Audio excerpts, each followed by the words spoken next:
છેલ્લો અને પાંચમો મુદ્દો રાજકોટ સહિત સૌરાષ્ટ્રમાં વધી રહેલી ગરમી વચ્ચે લીંબુના ભાવમાં ભારે ઉછાળો જોવા મળી રહ્યો છે, જેના કારણે સામાન્ય લોકો અને ગૃહિણીઓનું બજેટ ખોરવાઈ ગયું છે. છેલ્લા 15 દિવસમાં લીંબુના ભાવમાં ₹50 થી 70 સુધીનો વધારો નોંધાયો છે. ગરમીના દિવસોમાં લીંબુની માંગમાં વધારો થવા અને આવક ઓછી રહેવાના કારણે ભાવમાં આ તેજી જોવા મળી રહી છે. પરિણામે ગ્રાહકો હવે ખરીદીમાં કાપ મૂકી રહ્યા છે. અગાઉ અડધો કિલો લીંબુ ખરીદતા લોકો હવે 250 ગ્રામથી કામ ચલાવી રહ્યા છે. હોટેલ અને રેસ્ટોરન્ટ સંચાલકો પર પણ તેની સીધી અસર પડી રહી છે. વેપારીઓના મતે હાલની પરિસ્થિતિ જો યથાવત રહેશે તો આગામી દિવસોમાં લીંબુના ભાવ ₹300 પ્રતિ કિલો સુધી પહોંચી શકે છે. આ સ્થિતિએ સ્પષ્ટ કરી દીધું છે કે મોંઘવારીનો માર હવે રસોડા સુધી પહોંચી ગયો છે. તેમાં સામાન્ય માણસ માટે રોજિંદી જરૂરિયાત પણ હવે મોંઘી બનતી જઈ રહી છે અને જે પ્રમાણે હવે મોંઘવારી વધી રહી છે તેના કારણે હવે ગૃહિણીઓનું બજેટ ક્યાંક ને ક્યાંક ખોરવાતું હોય તેવું લાગી રહ્યું છે. ગરમીના સમયમાં જ્યારે લીંબુના ભાવમાં વધારો થયો છે તે દરમિયાન હવે ક્યાંક ને ક્યાંક લોકોને મુશ્કેલી પડી રહી છે. અને આજ મુદ્દે આપણી સાથે ચર્ચા કરવા માટે ગૃહિણી જાસ્મીન પરમાર જોડાઈ ગયા છે. જાસ્મીનબેન, લીંબુના ભાવ વધતા તમારા બજેટ પર કેટલી અસર પડી?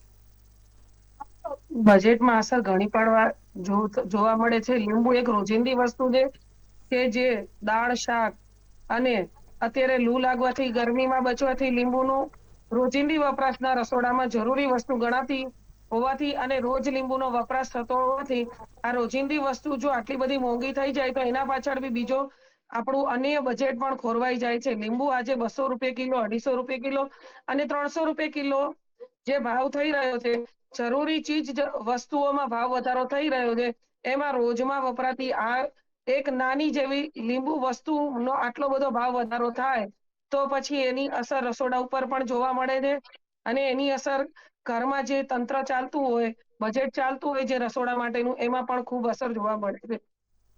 જાસ્મીનબેન, હવે જે લીંબુના ભાવ વધી ગયા છે તેના કારણે હવે ક્યાંક ને ક્યાંક બજેટ ખોરવાઈ રહ્યું છે, જે પ્રમાણે આપ કહી રહ્યા છો. તો પછી હવે લીંબુના ભાવ વધવાના કારણે ઘરની અન્ય સામગ્રી ખરીદવામાં પણ ક્યાંક ને ક્યાંક ફેરફાર કરવામાં આવે છે કે કેમ?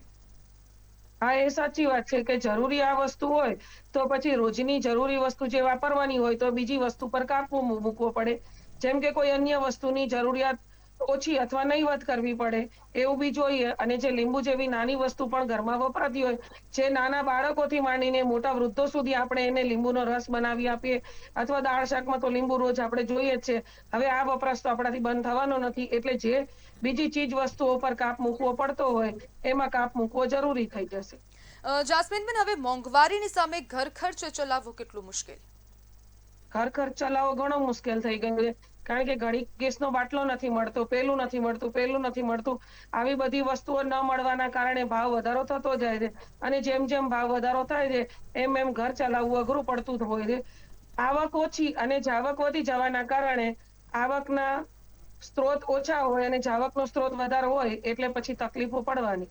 જી જી, બિલકુલ. જાસ્મીનબેન, જોડાવા બદલ આપનો આભાર.